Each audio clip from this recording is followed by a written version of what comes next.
स्वागत है आप लोगों का हमारे एक और नए वीडियो में, जिसमें आज हम लोग जानेंगे कैजुअल लीव के बारे में, यानी कि आकस्मिक अवकाश किसे कहते हैं और इसे कैसे रजिस्टर पर संधारण किया जाता है। तो इससे पहले अगर आप हमारे चैनल पर नए हैं तो प्लीज़ हमारे चैनल को लाइक और सब्सक्राइब कर देंगे और वीडियो पसंद आए तो दोस्तों में भी शेयर कर देंगे। तो चलिए जानते हैं आकस्मिक अवकाश किसे कहते हैं। सेंट्रल सर्विसेज रूल्स 1972 के अनुसार जीवन में उत्पन्न होने वाली आकस्मिक स्थिति में जो छुट्टी ली जाती है उसे हम लोग आकस्मिक अवकाश कहते हैं। जीवन में कभी न कभी कोई न कोई आवश्यक कार्य आ ही जाते हैं, जैसे कि घर में कोई भी आवश्यक कार्य, जैसे कि घर में तबीयत किसी का खराब हो जाना, या तो हमें अचानक कहीं पर जाना ही पड़ जाता है, या तो घर में पूजा पाठ का कार्यक्रम होता है, और भी बहुत सारे कारण होते हैं। उस दौरान सरकारी सेवक जो छुट्टी का उपभोग करते हैं उपस्थित नहीं माना जाता है और हमारे वेतन पर कोई भी प्रभाव नहीं पड़ता है, तो उस छुट्टी को हम लोग आकस्मिक अवकाश कहते हैं। तो चलिए हम लोग जानते हैं कि इसे कैसे संधारण करते हैं रजिस्टर पर। कैजुअल लीव रजिस्टर यानी कि सीएल रजिस्टर। हम लोग जानते हैं कि सीएल जो उपभोग किया जाता है वो 1 जनवरी टू 31 दिसंबर तक किया जाता है। जिस ईयर का हम लोग का सीएल रजिस्टर मेंटेन करना है उस ईयर को हम लोग हेडिंग में दिखा देंगे। फिर हम लोग एक इंडेक्स तैयार करते हैं यानी कि सूची या तालिका। तो उसमें पहला जो हमारा कॉलम होता है वो सीरियल नंबर का होता है, दूसरा होता है विवरण का जिसमें एम्प्लॉय डिटेल्स लिखे हुए रहते हैं, एम्प्लॉय का नाम। तीसरा जो होता है वो हमारा पेज नंबर का होता है कि जिस पृष्ठ संख्या में जिस एम्प्लॉय का अवकाश विवरण तैयार किया जाता है या तैयार करना है उस पृष्ठ संख्या को हम लोग पेज नंबर वाले कॉलम में दिखा देंगे। जैसे कि कोई कृष्णा प्रसाद कोई कर्मचारी है, उनका सीरियल नंबर दिखा दिए 1।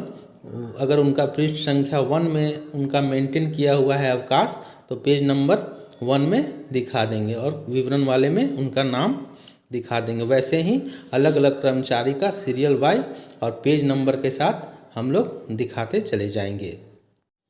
फिर नेक्स्ट पेज में आते हैं। मान लीजिए कोई कृष्णा प्रसाद हैं, उनका हमने विवरण जो अवकाश का तैयार किया है वो पृष्ठ संख्या 1 पर तैयार किया है। तो इसमें पहला जो कॉलम होगा वो कब से का होगा, मीन्स वो कब से वो छुट्टी का उपभोग कर रहे हैं। दूसरा जो कॉलम है वो कब तक का, कि वो उन्होंने कब तक छुट्टी लिया है, कब से कब तक। तीसरा जो हमारा कॉलम होगा कुल दिनों की संख्या, उन्होंने कितने दिन छुट्टी का उपभोग किया है वो कॉलम में हम लोग यहाँ पर दिखा देंगे।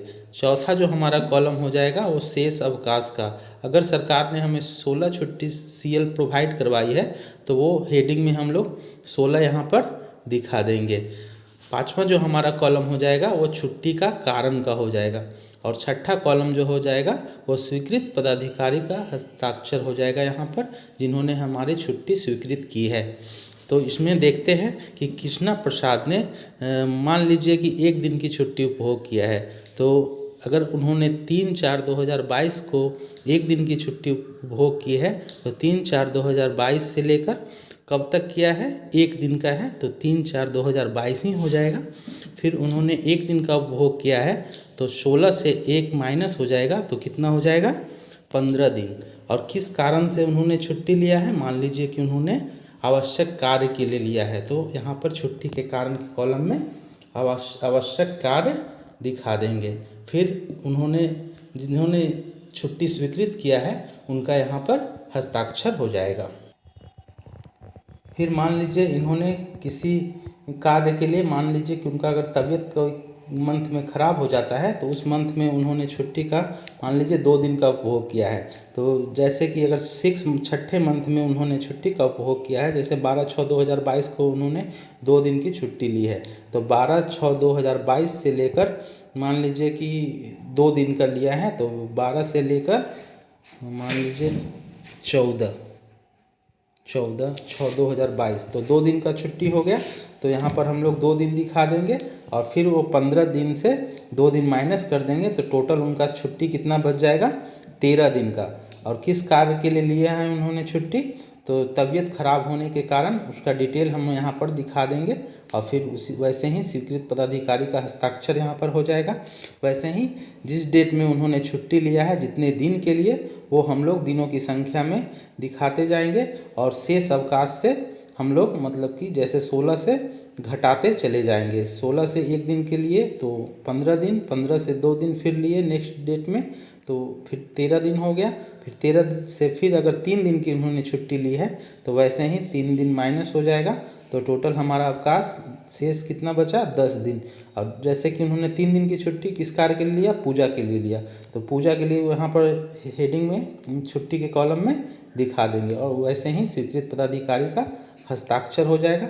वैसे ही पूरे साल में उनकी जितनी छुट्टी है जितने दिनों के लिए है वो वैसे ही माइनस होते चले जाएगा और शेष जितने बचेंगे वो हम लोग को यहाँ पर दिखा देंगे। आशा करते हैं हमारे द्वारा दी गई हुई जानकारी आप लोगों को समझ में आई होगी। अगर किसी प्रकार का क्वेश्चन होगा इस संबंध में तो हमारे कमेंट सेक्शन में लिखेंगे। धन्यवाद।